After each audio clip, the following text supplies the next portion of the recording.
महादेव्यै शिवाय सततं नमः। नमः प्रकृत्यै भद्राय नियतः प्रणतः स्मताम्। रौद्राय नमो नित्याय गौर्यै धात्रे नमो नमः। ज्योत्स्नाय चिन्दूरुपिण्ड्यै सुखाय सततं नमः। कल्याण्यै प्रणतां वृद्ध्यै सिद्ध्यै कुर्मो नमो नमः। नैत्रेत्यै भुभृतां लक्ष्म्यै शर्वाण्यै ते नमो नमः। दुर्गायै दुर्गपाराय साराय सर्वकारिण्यै ख्यात्यै तथैव कृष्णाय धीराय सततं नमः। मणिकर्णिकाय नमः। ओम मणिकर्णिकाय नमः।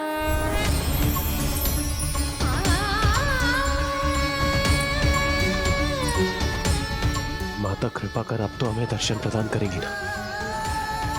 अवश्य देंगी देवराज। तनिक भी संदेह अपने मन में मत लाइए। संपूर्ण निष्ठा, पूर्ण विश्वास और भक्ति के साथ प्रार्थना कीजिए। माता फल अवश्य देंगी।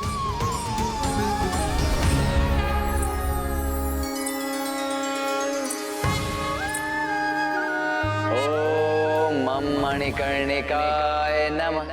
ओम मणिकर्णिकाय नमः। ओम मणिकर्णिकाय नमः। ओम मणिकर्णिकाय नमः।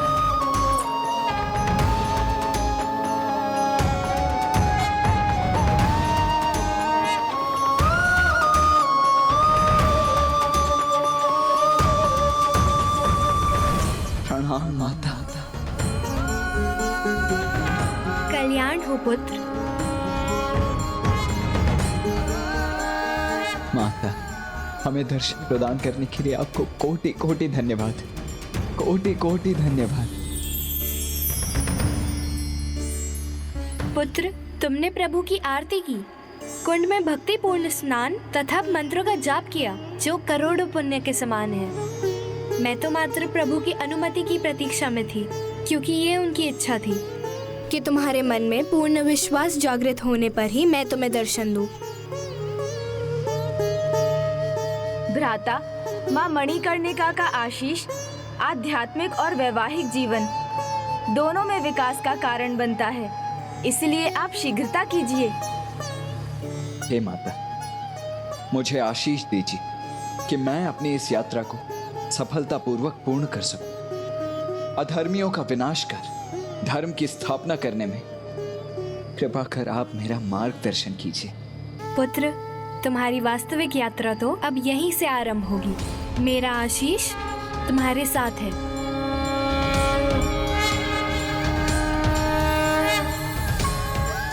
और जिस प्रकार काशी में प्रभु विश्वनाथ ज्योतिर्लिंग के दिव्य तेज पुंज के कारण अग्नि, जल, वायु, धरती और आकाश, ये सभी पंचभूत तत्व महान संतुलन में हैं, उसी प्रकार जब अपनी यात्रा की अवधि में तुम प्रभु के पंचभूत लिंगों का दर्शन कर आशीर्वाद प्राप्त करोगे, तभी तुम अपने भीतर के पंचभूत की शक्तियों को जागृत और संतुलित कर पाओगे।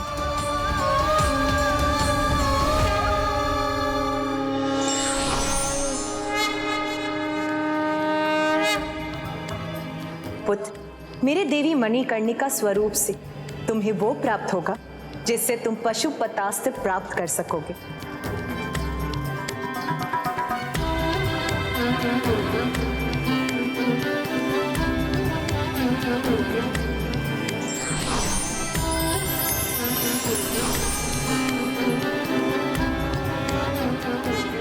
पुत्र, जब तुम पंचभूत शिवलिंगों को ढूंढकर सभी तत्वों की ऊर्जा प्राप्त करोगे, तब उनकी ऊर्जा चक्र भिन्न रंगों में इस कड़े के भाग बनेंगे और तब तुम्हें पाशुपतास्त्र प्राप्त होगा, जिससे तुम सुरापद्मन का वध कर सकोगे।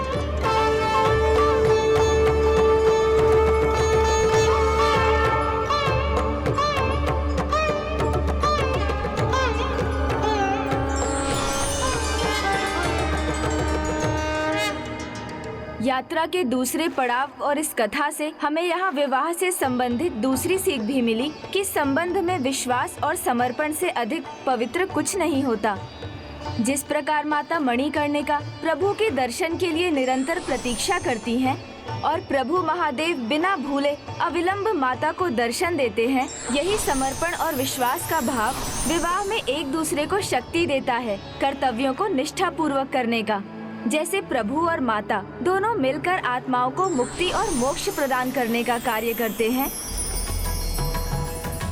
वैसे ही एक दंपत्ति एक उद्देश्य के प्रति समर्पित रहकर कार्य करे तो उसे प्रगति एवं समृद्धि प्राप्त होती है और असंभव भी संभव हो जाता है। कदाचित तुम उचित कह रहे हो अनुज। प्रतीत होता है विवाह के विषय में भ्राता का विचार धीरे धीरे परिवर्तित हो रहा है।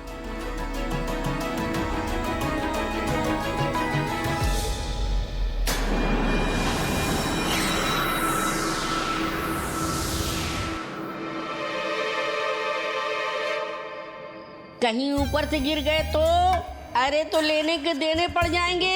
अरे नीचे आ जाइए, नीचे।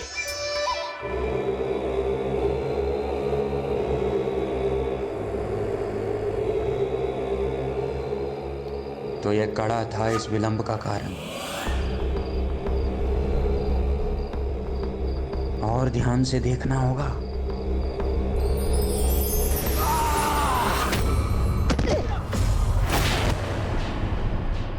चेतावनी दी थी ना उन्होंने, फिर भी नहीं रुके आप।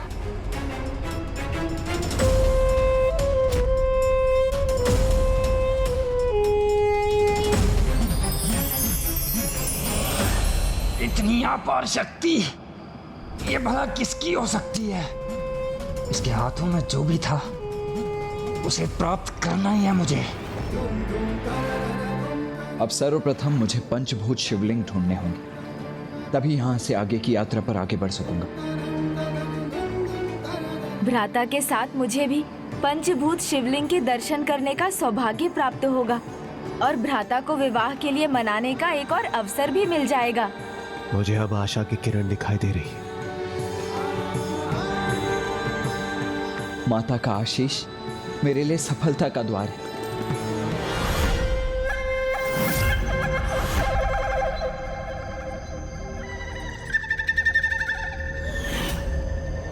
ना ना ना भाखन, संकट बनेगा, कंटक बनेगा हमारे लिए जो इसने प्राप्त किया है।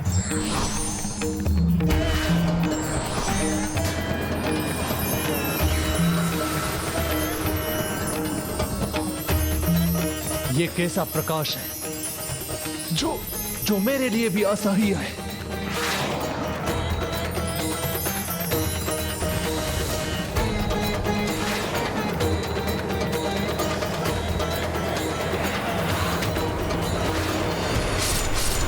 नहीं, किसका प्रकाश? भण, भण,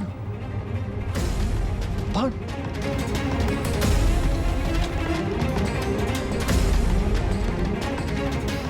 स्वप्न हो या प्रत्यक्ष, मिटा दूंगा अपने शत्रु को मैं।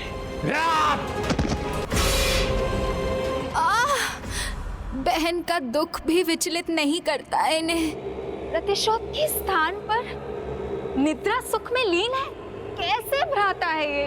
बहन नहीं, भय का संक्रमण है ये। शत्रु के समान ये मेरे दंड की भागी ही है। आज का दिवस इस भीरू की मृत्यु से ही प्रारंभ होगा।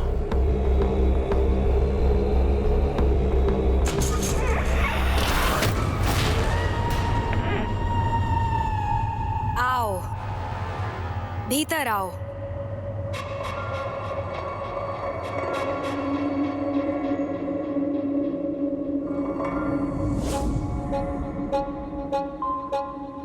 आओ, निकट आओ।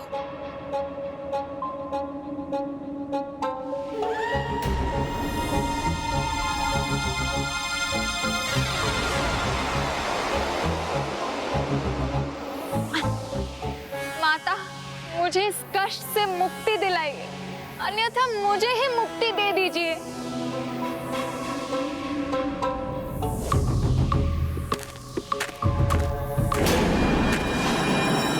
ये सहायता के ही योग्य है, किंतु इसे कष्ट से नहीं, इसे ही मुक्ति दीजिए, अन्यथा ये मेरे शत्रु उस कार्तिकेय की प्रशंसा करके भय का साम्राज्य फैलाएगी और अपने ही भ्राताओं को भयभीत करेगी।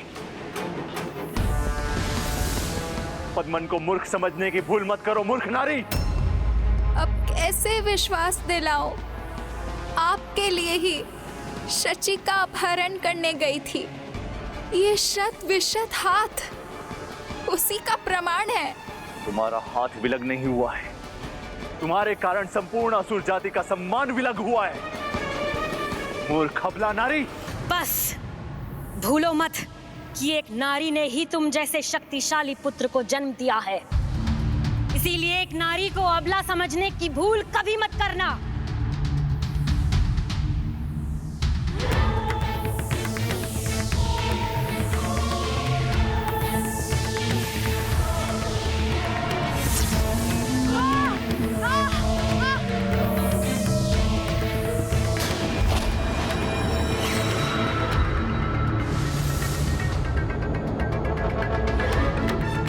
और तुम्हें भी स्मरण रहे, कभी भी मेरे पुत्र और असुरों के सम्राट सुरा पद्मन से बिना पूछे कहीं जाने का विचार भी मत करना।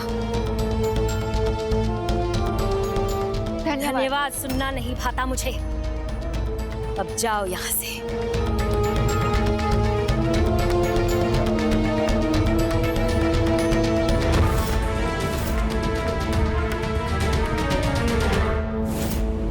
सुरा पद्मन, असुरों के सम्राट, अजामुखी क्या किसी भी नारी के शब्दों से भयभीत नहीं हो सकता। वो भय जो तुम्हारे मन में समाया है, तुम्हारे मन की ही उपज है। मेरे मन की उपज? अपनी शक्ति, अपनी सेना में वृद्धि करो और उस भय पर विजय पाओ, इससे पहले कि वो तुम्हें पराजित कर दे।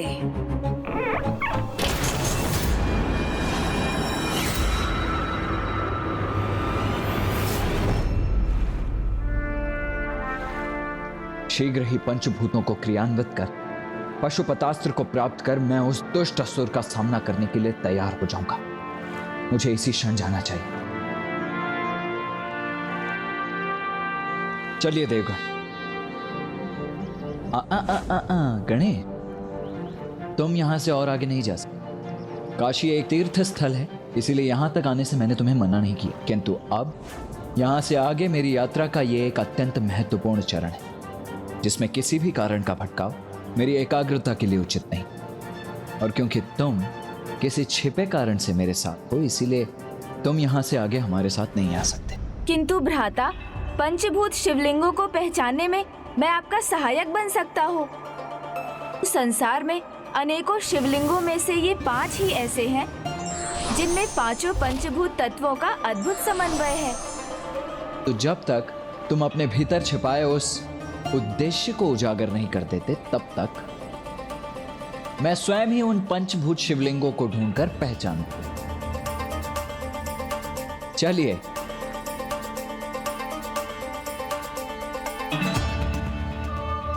भ्राता, मुझे आपसे कुछ नहीं छिपाना है, सब कुछ बताना है, किंतु धीरे धीरे, अन्यथा सब कुछ समझे और जाने बिना आप विवाह के लिए मना कर देंगे।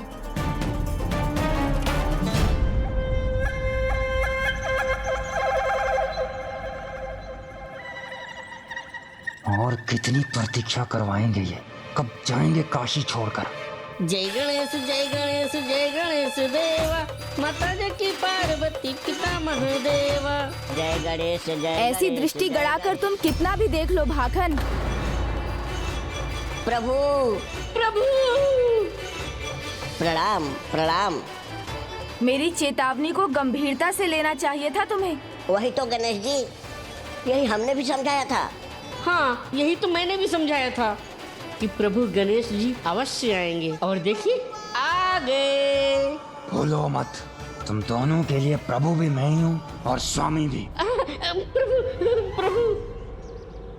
कहते कुछ और हो और करते कुछ और हो। देवता जो ठहरे, हमें कहा था तुमने कि हमारी सहायता करोगे, और वहाँ उसके साथ थे। नहीं नहीं भाखन, वहाँ तो मैं अनुज होने का कर्तव्य निभा रहा था और यहाँ देवता होने का। तुमने प्रार्थना की है तो मुझे भी तो कुछ करना होगा ना। हाँ हाँ, अवश्य अवश्य प्रभु। हाँ, करना तो चाहिए, अवश्य करना चाहिए। तो प्रमाणित कीजिए उनकी यात्रा का आशय हम पर उजागर करके हमारी सहायता करने आए हैं। और हाँ, ये भी बताइए कि कुमार कार्तिकेय के हाथ में वो कड़ा कैसा था?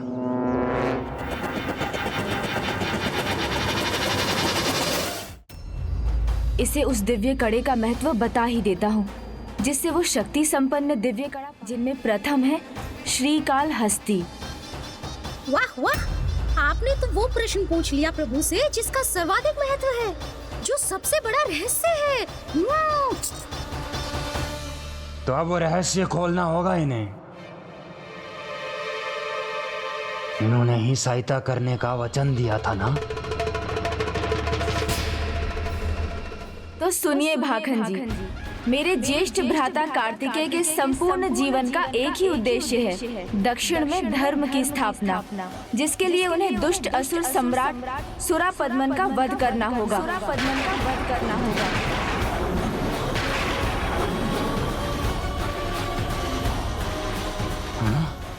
असुर सम्राट का वध? सफलता पूर्वक इस यात्रा को संपन्न करने पर उन्हें वो अजय अस्त्र मिलेगा जिससे वो उस अति शक्तिशाली, अति संकटकारी, अति भयंकर अत्याचारी सुरापद्मन का वध करेंगे। असुर सम्राट का वध कैसे कैसे करेंगे तुम्हारे ज्येष्ठ भ्राता? वो ऐसे होगा भाखन कि जो कड़ा उन्हें काशी में मिला उसे वो विशिष्ट शक्तियों के साथ पूर्ण करेंगे। इतना शक्तिशाली कड़ा? तब सर्वप्रथम इस कड़े पर ही अपना अधिकार स्थापित करूंगा मैं।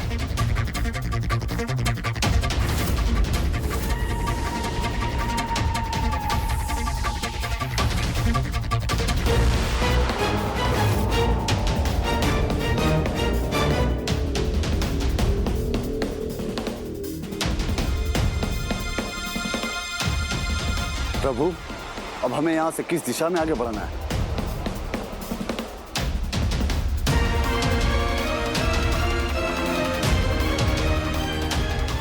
कदाचित ये मेरी ही प्रतीक्षा में है।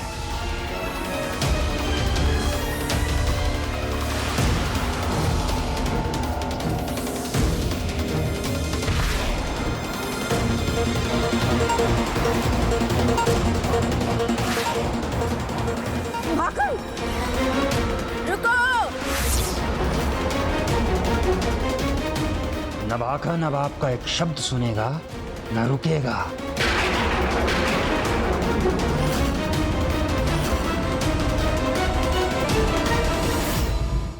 जाओ, प्राप्त कर लो उस कड़े को, किंतु अधूरे कड़े को सुरापद्मन तक पहुंचाकर क्या लाभ होगा? अधूरा कड़ा?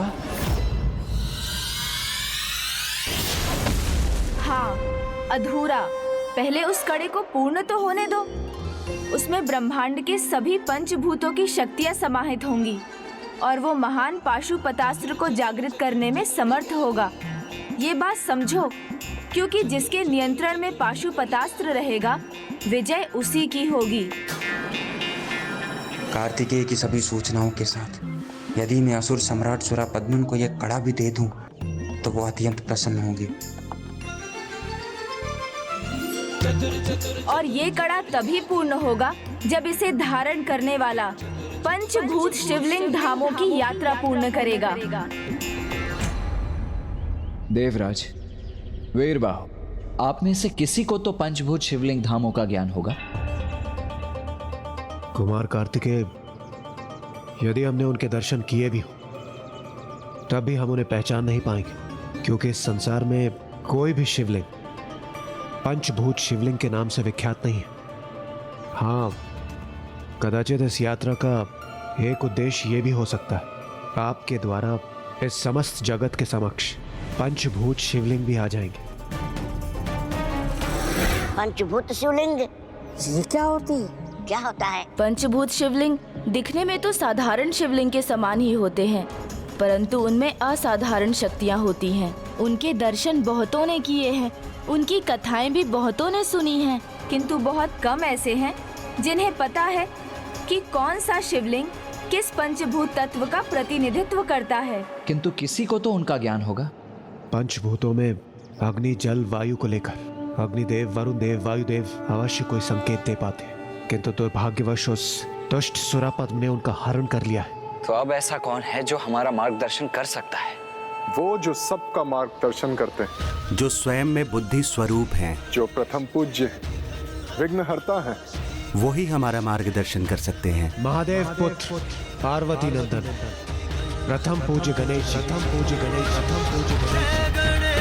जय गणेश, जय गणेश देवा। जय गणेश, जय गणेश, जय गणेश देवा। जय गणेश, जय गणेश, जय गणेश देवा।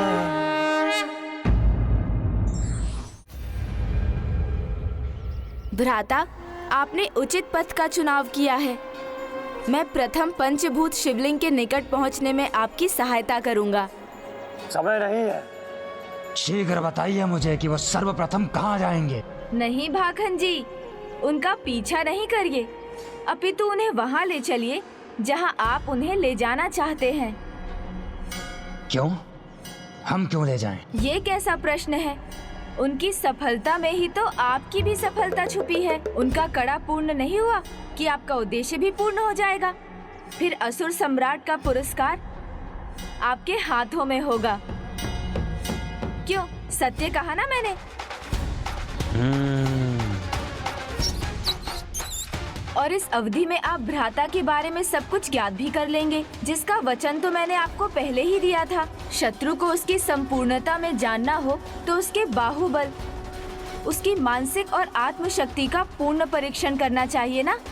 उचित कहा। सर्वप्रथम बाहुबल का परीक्षण कर लेता हूँ। बस ये बताइए, सबसे निकट पंचभूत स्थान कौन सा है? नदी स्वर्णमुख के तट पर श्रीकालहस्ती।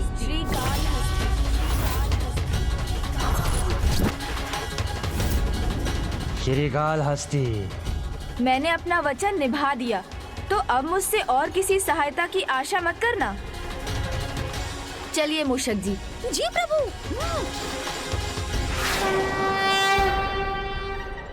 तुम दोनों ऐसे खड़े मत रहो, चलो शीघ्र जाकर स्वर्णमुख नदी की ओर मोड़ो उन्हें, जहां मैं उनके जीवन की सबसे बड़ी चुनौती उनके सामने प्रस्तुत करूंगा।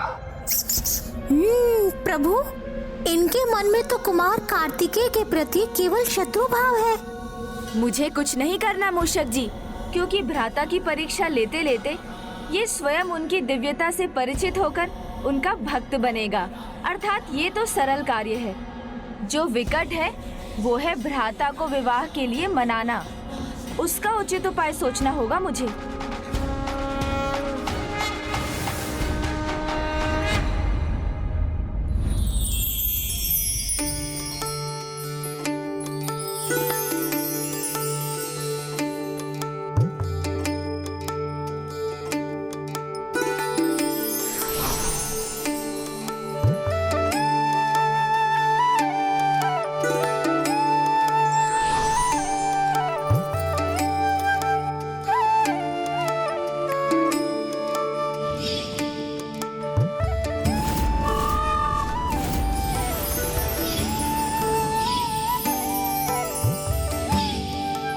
यह आपके भूत और भविष्य दोनों का संकेत है, जो आप पर शीघ्र उजागर होगा देवी।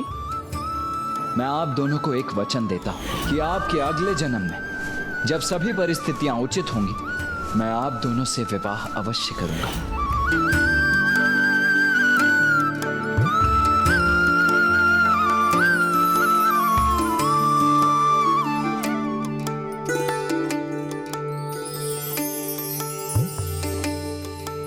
वो पूर्ण रूप से अपने पिता के ही समान, उन्हीं के समान पराक्रमी और अपने कर्तव्य के प्रति पूर्ण रूप से समर्पित है मेरा पुत्र।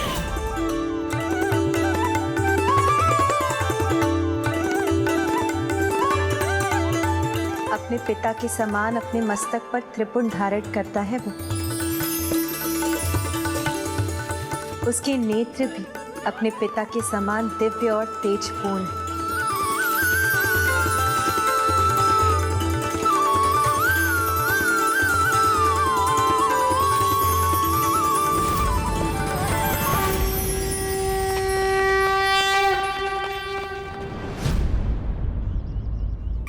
देव सेनापति, अब हम किस मार्ग का चयन करें?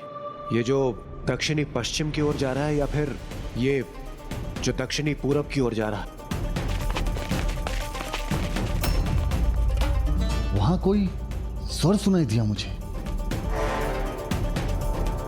प्रभु, आज्ञा दें।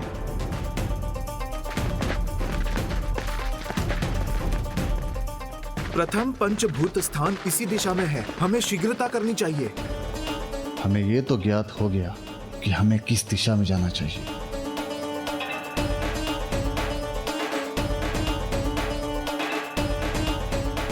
क्षमा करें प्रभु, किंतु कदाचित ये मार्ग अधिक उत्तम होगा। हे स्वामीनाथा, मैंने अभी कुछ ऋषि मुनियों को उस दिशा में जाते देखा था। और हाँ, वो कह रहे थे कि वो पंचभूत की दिशा में गए हैं। तो अवश्य वो स्थान उसी दिशा में होगा। हमें शीघ्र नीचे की ओर बढ़ना चाहिए। उचित है, आइए।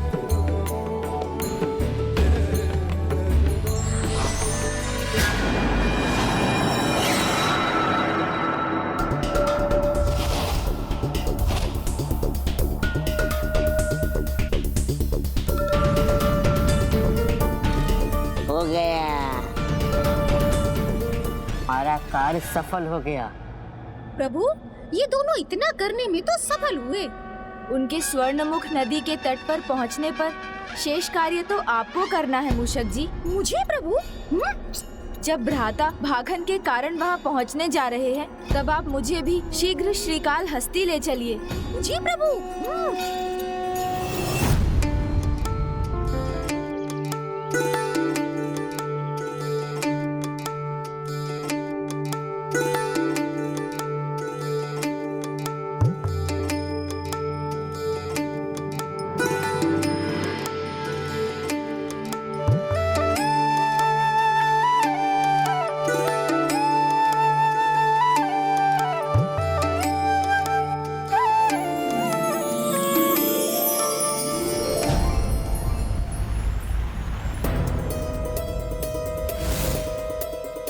हम इतने समय से इस मार्ग पर चल रहे हैं, तो उन ऋषि मुनियों से भेंट क्यों नहीं हुई अब तक, जिन्हें वीरबाहु ने देखा था?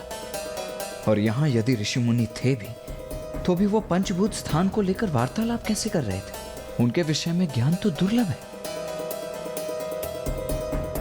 कहीं कोई हमारे साथ छल तो नहीं कर रहा है?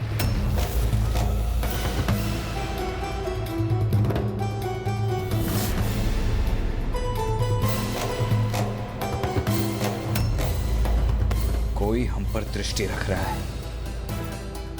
तुमने देखा होगा वो। नहीं, मैं तो स्थिर था, तुम पर दृष्टि गई होगी।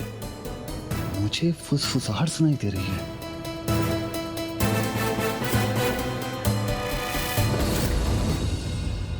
यही आ रहे हो। शक्तिशाली प्रतीत होता है। हाँ? तुम्हें को सामना करना पड़ेगा। नहीं, आकार में बड़ा है, तुम्हें ही सामना करना उसका। आकार प्रकार कुछ नहीं जानता, तुम्हें उसका सामना करना पड़ेगा। नहीं, तुम्हें करना पड़ेगा। तुम्हें करना पड़ेगा। कुमार कार्तिकेय, भला हमारा पीछा कोई क्यों करेगा? इतना तो स्पष्ट है सूर्यदेव कि कोई ये अवश्य चाहता था कि हम इस मार्ग पर आए। किंतु यदि कोई ऐसा चाहता है तो वो हो कौन सकता है? ये मैंने कहा ना, तुम्हें करना है।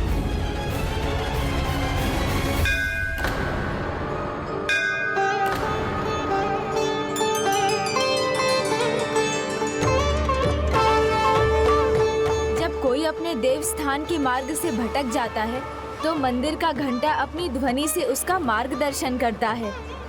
गणेश,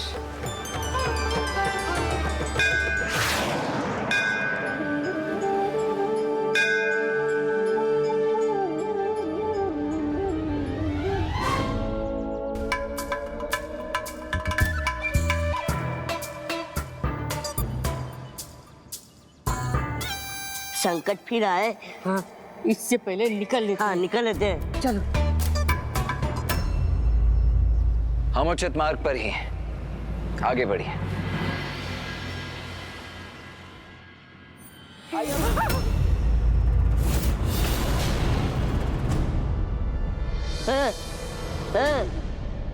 उचित कहा प्रभु आपने, हमारे पीछे कोई था।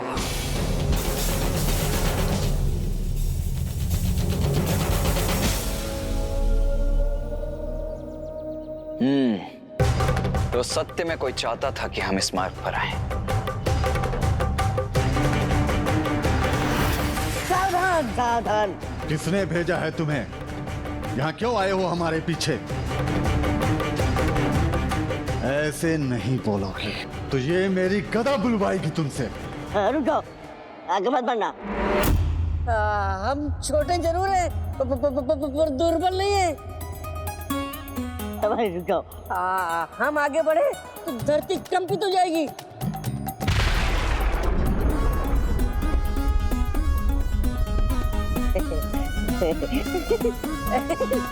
सेरन, धरती कंपित हो गई। हाँ मयूरन, हमें तो मालूम ही नहीं कि हम वास्तव में इतने शक्तिशाली हैं।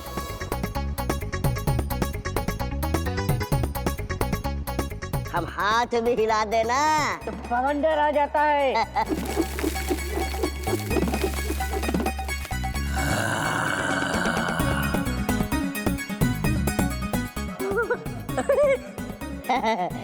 अब जाओ यहाँ से। एक भी पग आगे बढ़ाया तो दूर जाके गिरोगे। अरे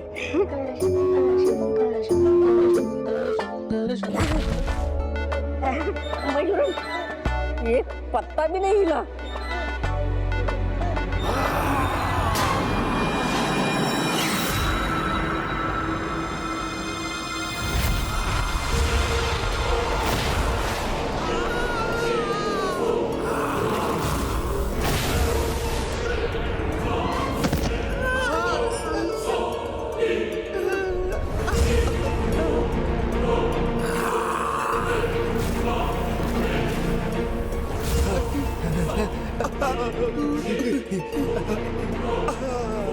अब इसका सामना करना होगा कार्तिकेय, तभी आगे बढ़ पाओगे तुम।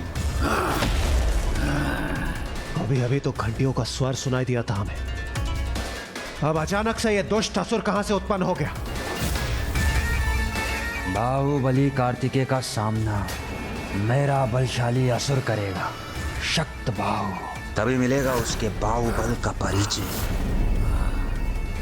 प्रभु, ये जो है शत्रु है, उस पर मुझे आघात करने का आज्ञा दीजिए।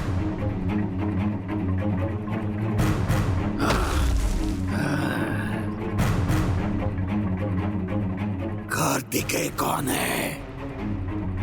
सुना है बहुत बलशाली है, साहस है, तो आगे आए और सामना करे शक्त बाहु का।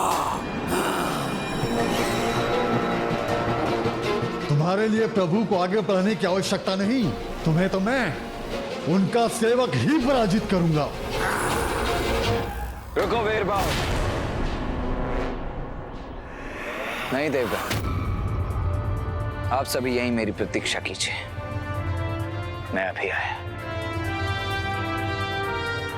वीर सेनापति,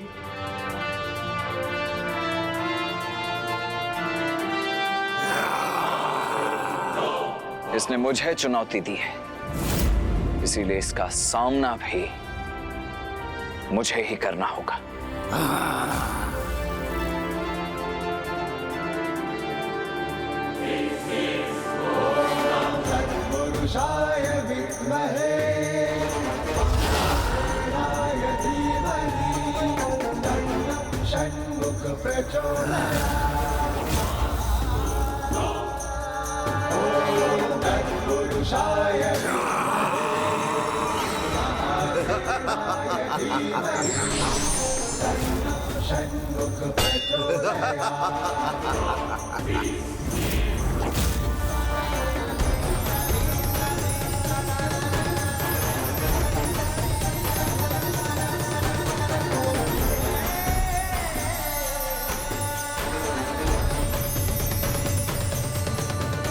अद्भुत, सर्वथा अद्भुत।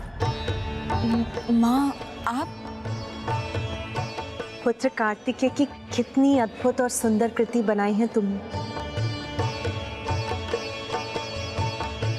अर्थात तुम्हारे मन मंदिर में पुत्र कार्तिकेय उसी प्रकार वास करता है जैसे मेरे मन में प्रभु महादेव। इसीलिए तो इतनी अद्भुत कृति बनाई है तुमने।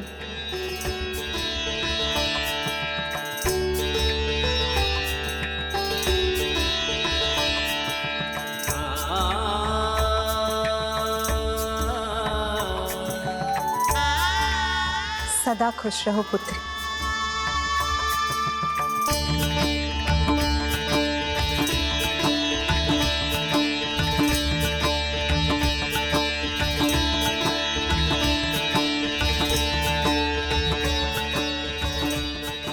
हे प्रभु, मुझे ज्ञात नहीं कि मेरे साथ क्या हो रहा है। मैंने तो बस आपकी मूर्त बनाई है, किंतु प्रतीत ऐसा होता है जैसे आप वास्तव में यहाँ हैं, जैसे मेरे आज का नहीं कोई पहले का संबंध है आपसे।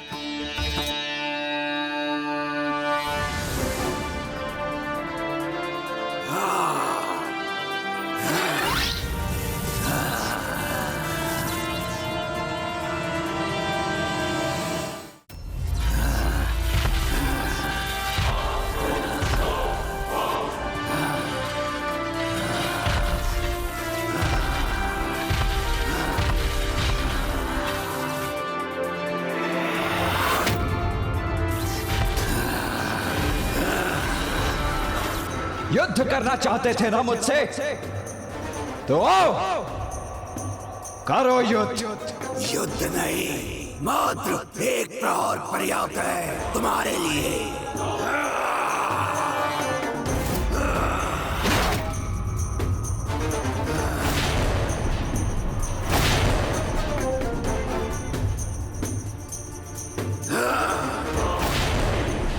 इस बार नहीं बचोगे तुम।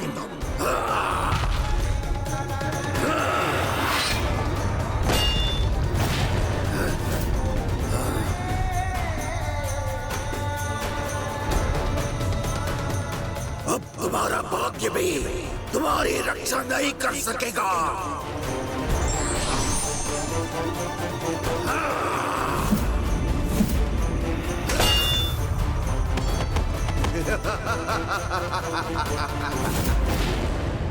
यह असुर तो अत्यंत भयंकर प्रमाणित हो रहा है।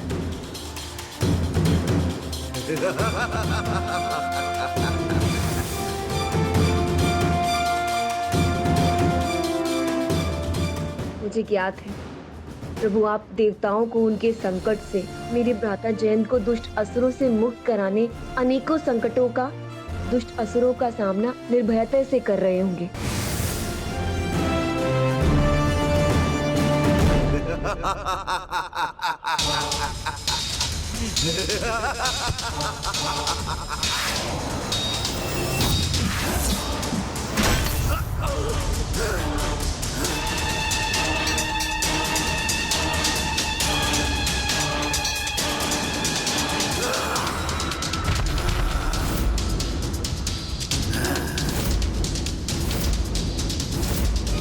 ये क्या कर रहे हैं देव सेनापति कुमार कार्तिकेय?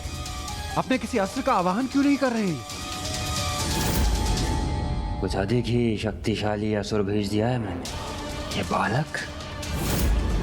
बालक शक्तबाहु का सामना नहीं कर सकेगा।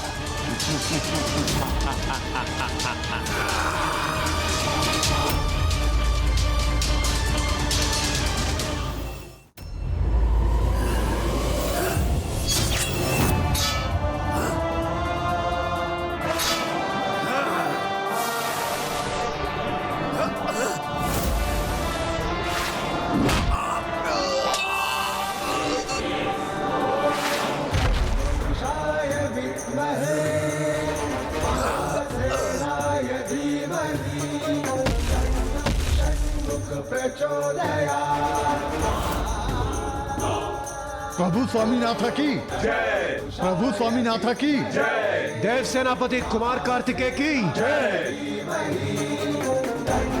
षण्मुख प्रचोदयात्।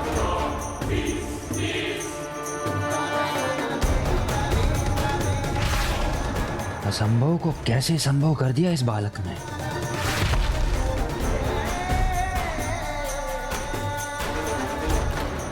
आप जो भी कर रहे हैं उसमें मैं आपका ध्यान नहीं भटकाना चाहती, किंतु मेरे मन में तो बस आप ही आप हैं, कोई और विचार ही नहीं है। मेरा स्वर आप तक पहुंच रहा है, ऐसा आभास क्यों हो रहा है मुझे, जैसे आप मेरे सामने ही हो और मैं आपके सामने।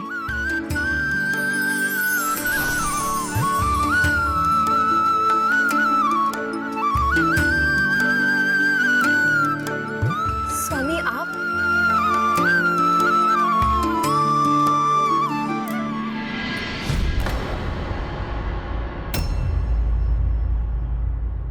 ये हो क्या रहा है?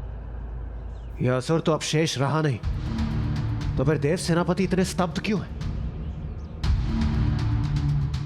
भ्राता के इस प्रकार स्तब्ध होने का क्या कारण है?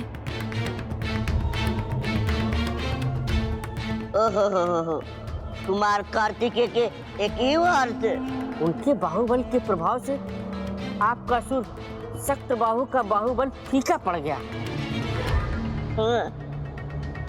नहीं, वो फीका नहीं पड़ा है। जब तक उसका एक भी भाग क्रियान्वित है वो मृत नहीं हुआ है। इसीलिए तो मैंने उसका चुनाव किया है।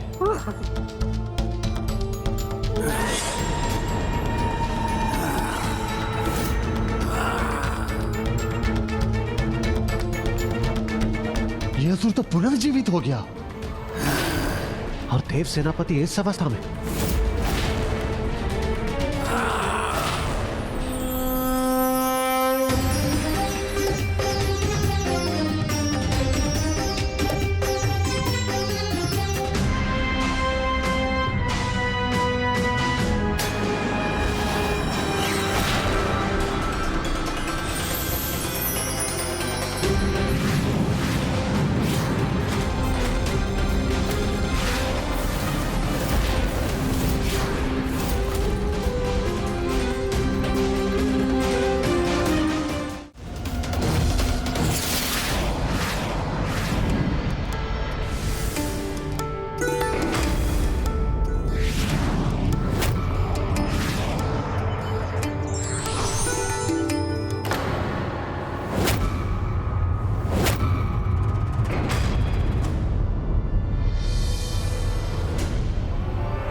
देव सेनापति कुमार कार्तिकेय की जय। देव सेनापति कुमार कार्तिकेय की जय। देव सेनापति कुमार कार्तिकेय की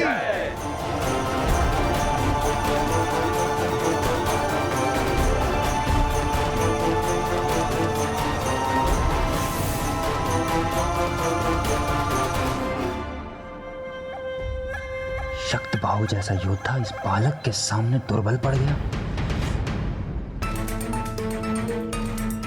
ये बालक तो योद्धाओं का भी योद्धा है, महापराक्रमी, अद्भुत है। मैंने कभी ऐसा योद्धा नहीं देखा। दिव्यता इसके मुखमंडल पर दिखाई देती है।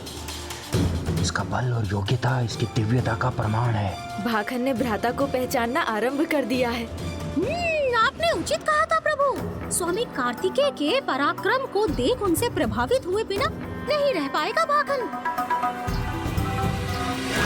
इस आयु में ही युद्ध कला और कौशल में इतना निपुण, नेतृत्व करने के लिए सर्वथा योग्य है। ओहो, असुर होकर इस बालक की प्रशंसा, वो भी अपने असुर के मृत्यु पर। कहीं आप असुर सम्राट सूरप पद्मन की शरण छोड़कर इसकी शरण में तो नहीं जाना चाहते आप? नहीं नहीं, कदापि नहीं। शत्रु की प्रशंसा का अर्थ उसकी भक्ति करना कदापि नहीं होता।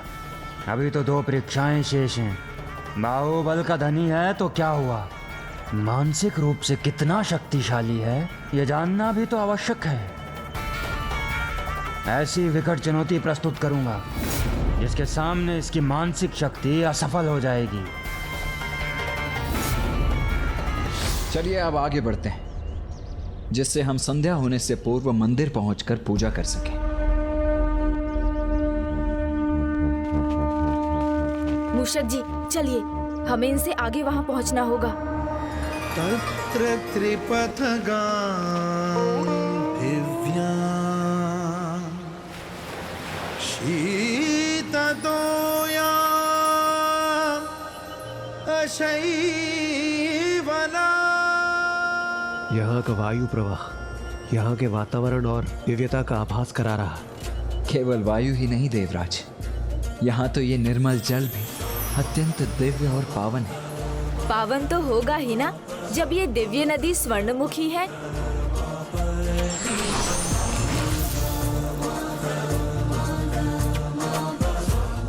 भ्राता, प्रभु के दर्शन के पहले दिव्य नदी स्वर्णमुखी की पावन जलधारा में स्नान कर लीजिए। इस जल को स्वयं ऋषि अगस्त्य यहाँ लाए थे। ऋषि अगस्त्य यहाँ लाए थे अर्थात?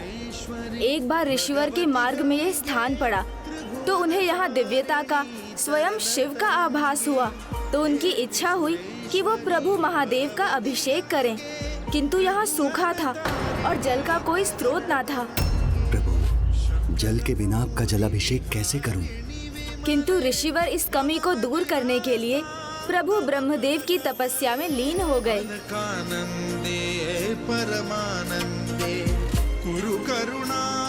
और अंततः प्रभु ने स्वयं आकर उन्हें दर्शन दिए। हे महर्षि, आपके मन में समाई प्रभु भक्ति और पूजा की लालसा देखकर मैं अत्यंत प्रसन्न हुआ। प्रणाम प्रभु ब्रह्मदेव। मुझे ज्ञात है कि आपकी क्या इच्छा है। आप निश्चिंत रहिए, महादेव का कोई भी भक्त अब उनकी पूजा से यहाँ वंचित नहीं होगा। ये मेरा वरदान है। मैं जानता हूँ गणेश, तुम मेरी सहायता के लिए तत्पर, किंतु मैं ये कार्य स्वयं करना चाहता हूँ। देवराज, मेरे विचार से हमें इसी दिशा में जाना चाहिए। आइए।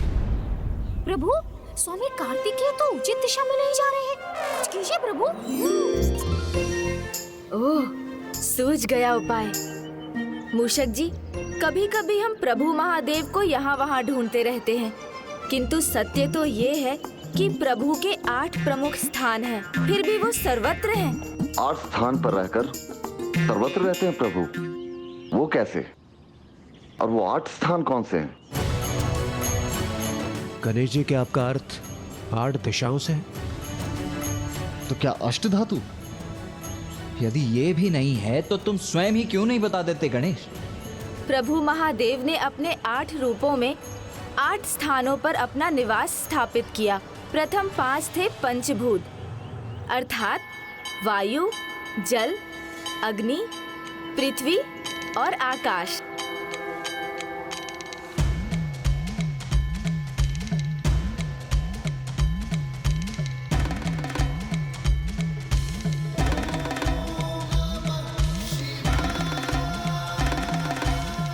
प्रभु ने जिन अन्य रूपों का चुनाव किया वो थे सूर्य और चंद्र।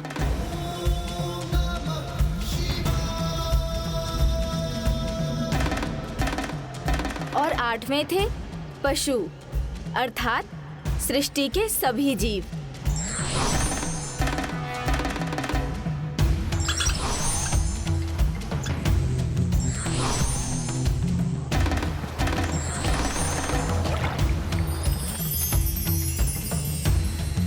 और ये 8 तत्व तो सृष्टि में सर्वत्र व्याप्त हैं। इसलिए इनका चुनाव कर प्रभु पशुपतिनाथ ने इन 8 रूपों में सृष्टि के कण कण में वास करने का निर्णय लिया। और प्रभु महादेव के ये 8 रूप अष्टमूर्ति कहलाते हैं।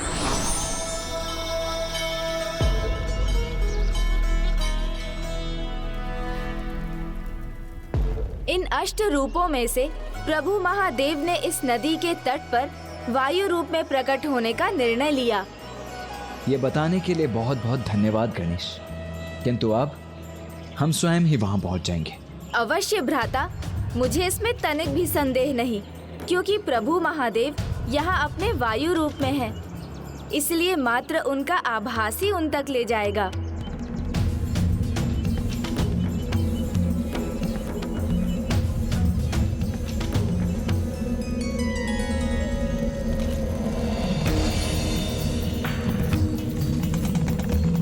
वायु तो चारों ओर से आ रही है, किंतु ये पत्र वायु प्रवाह की विपरीत दिशा में बह रहे हैं।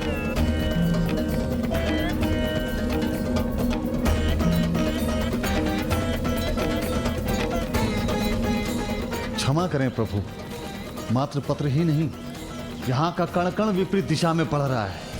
ये कैसे संभव है? प्रभु वो बेल वृक्ष को देखिए। बेल पत्र पुष्प ये तो एकमात्र प्रभु महादेव की ओर ही आकर्षित होते हैं, और यहाँ वो वायु के नियमों के विपरीत जाकर अपना स्वाभाविक आचरण ही कर रहे हैं, जो केवल चमत्कार से ही संभव है। और ये चमत्कार तो केवल वही कर सकते हैं जिनका वायु के नियमों पर भी नियंत्रण है। अर्थात हम उचित दिशा में ही जा रहे हैं देवगण। एक मंदिर की आकृति तो दिखाई दी मुझे।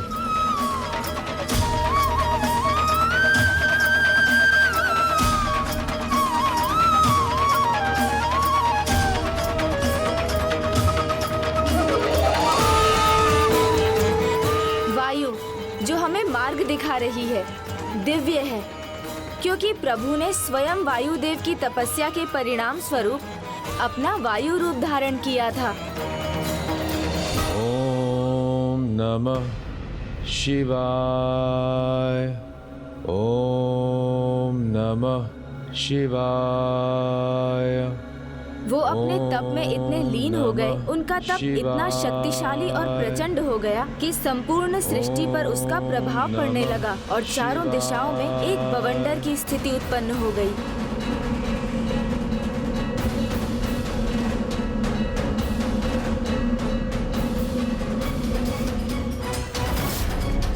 शीघ्र वो बवंडर रूपी वायु प्रवाह त्रिलोक तक भी पहुंच गया।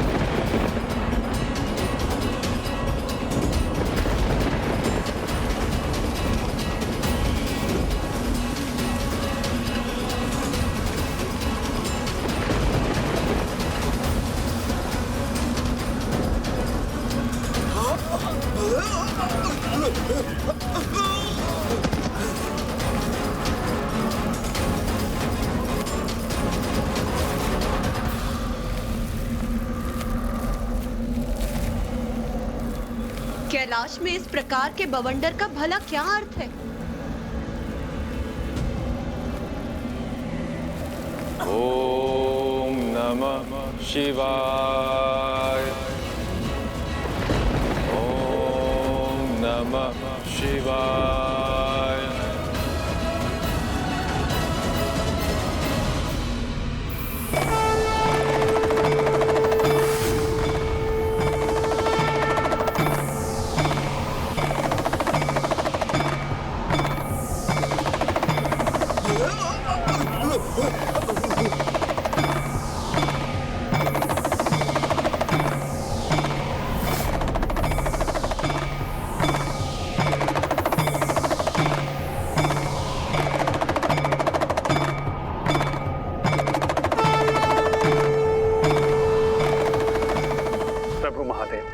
ये आप ही की कृपा है जिससे ये बवंडर नियंत्रित हुआ है।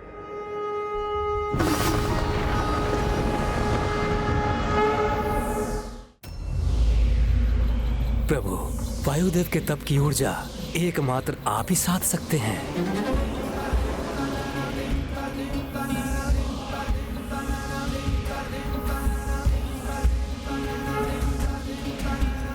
कृपा कीजिए प्रभु। प्रभु महादेव ने उस संपूर्ण वायु तत्व को अपने भीतर समाहित कर नियंत्रित कर लिया और वायु से उत्पन्न उस बवंडर को साध कर प्रभु ने स्वयं को भी परिवर्तित कर लिया और वायु मूर्ति रूप में वायुदेव को दर्शन दिए।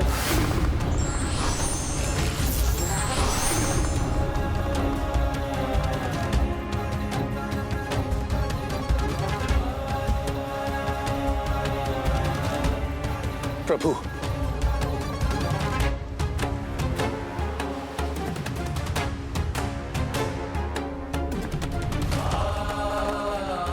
प्रणाम प्रभु।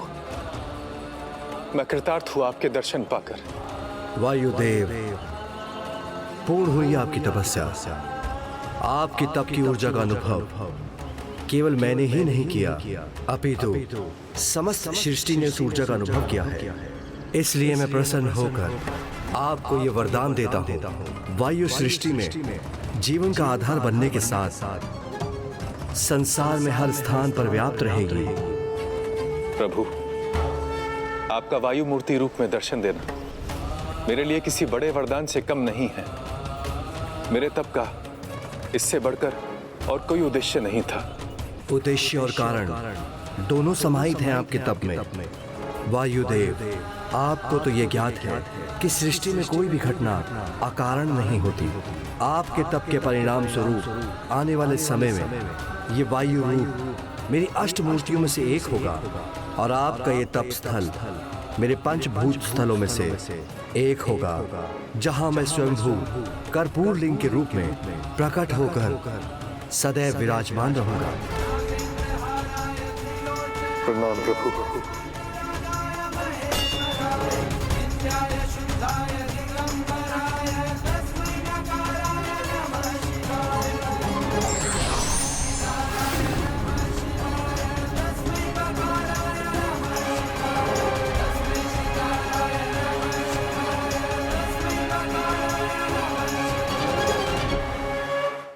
दिन से प्रभु महादेव अपने वायुभूत लिंगम रूप में यहाँ पूजे जाते हैं और फिर ये स्थान श्री कालहस्ती के नाम से विख्यात हुआ।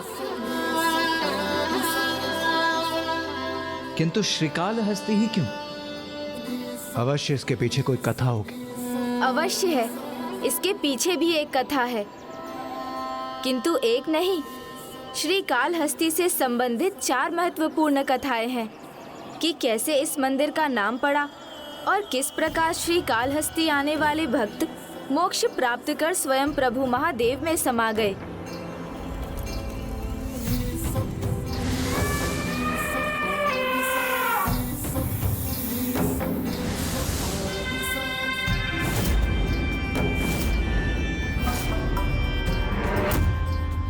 तो वो कथाएं सुनाइए ना प्रभु। श्री कालहस्तेश्वर प्रभु का ये नाम उनके तीनों भक्तों की अगाध भक्ति के कारण पड़ा है। प्रभु के ऐसे महान भक्त अवश्य कोई महर्षि ही रहे होंगे। नहीं, महर्षि नहीं थे तो क्या वो असुर थे? वो मंदिर वन के मध्य में है, तो संभवतः वो तीनों भील या आखेटक होंगे। नहीं, मानव योनि के हो ऐसा सौभाग्य भी नहीं था उनका। बालक है तो बालक की भांति कथाएं सुनने दो इसे गणेश से। मैं तो अपना दूसरा अस्त्र क्रियान्वित करता हूँ उसके विरुद्ध। अस्त्र? कैसा अस्त्र?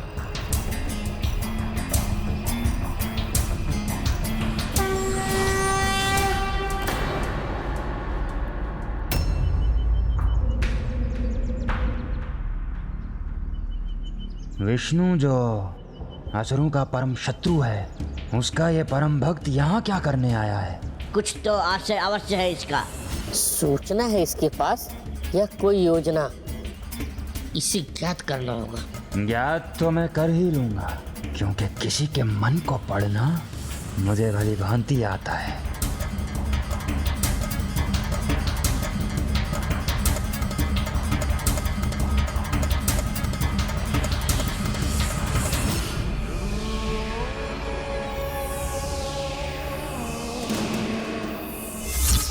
जो देवता बंदी नहीं है वो देव सेनापति कुमार कार्तिकेय के साथ एक विशेष यात्रा पर है, जिसके अंत में एक भीषण युद्ध होगा। इसीलिए प्रथम पंचभूत शिवलिंग की यात्रा संपन्न होने तक मुझे विश्व शांति के लिए यज्ञ करना होगा। क्या प्रश्न पूछा था तुमने कि क्या होगा मेरा अगला अस्त्र? तो सुनो, इस देव ऋषि का यज्ञ ही होगा वो अस्त्र। यज्ञ? अस्त्र? ऋषि? कुछ समझ में नहीं आया। यदि मनुष्य भी नहीं थे वो तीनों शिव भक्त, तो और कौन थे? श्री कालहस्ती के श्री का अर्थ है एक मकड़ा। हाँ, कितना भी अविश्वसनीय क्यों ना हो, किंतु उनका प्रथम भक्त एक मकड़ा ही था।